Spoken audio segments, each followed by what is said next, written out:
meet my bride. Let's go for a ride in my newfangled automobile. Just where we will go, nobody knows, but it's sure a great way to feel. Behind the wheel of the speed meter steel, it's my newfangled automobile. Hello and welcome to Vintage Car History. I'm Wild Bill.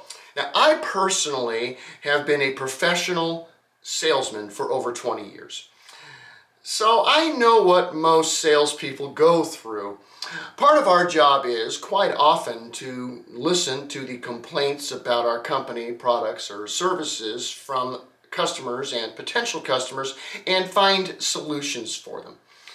As a result of this, many company cultures see the sales staff as just a bunch of overpaid whiners, and other departments like engineering, marketing, customer service, and the like just roll their eyes at them and continue with whatever else they were doing.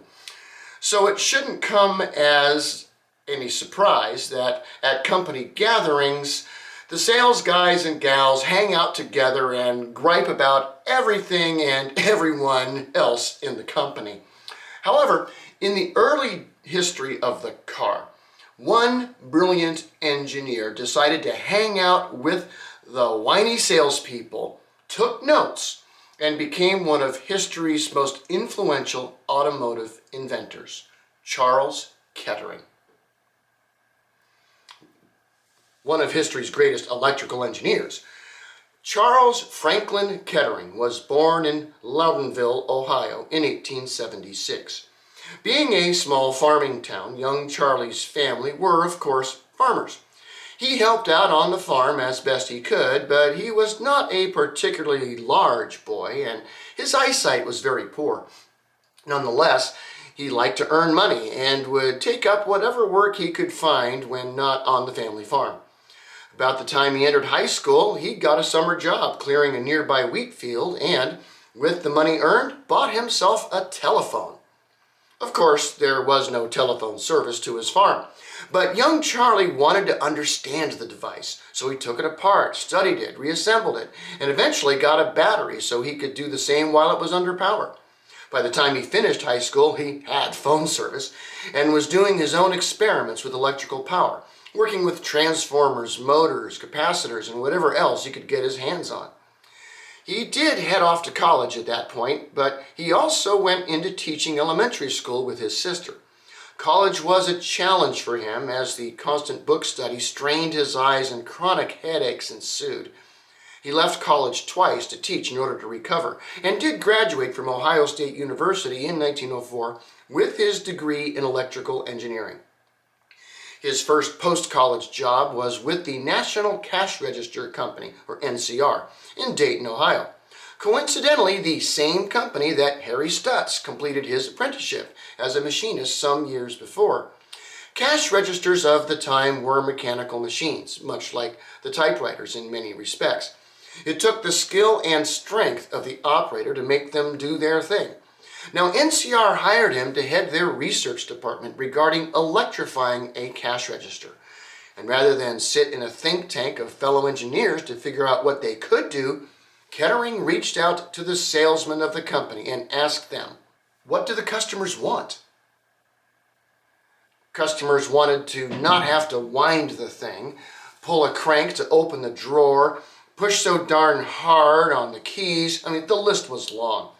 And he put his shockingly powerful mind to these tasks. Within a few years, Kettering held over 20 patents. The various patents that led to the first electric cash register is among them, as well as a system to work with a retail store to allow customers to buy without cash on hand, the first primitive form of what we now know as the credit card. It was in 1907 that Kettering became interested in automobiles, specifically how to electrify gas-powered ones.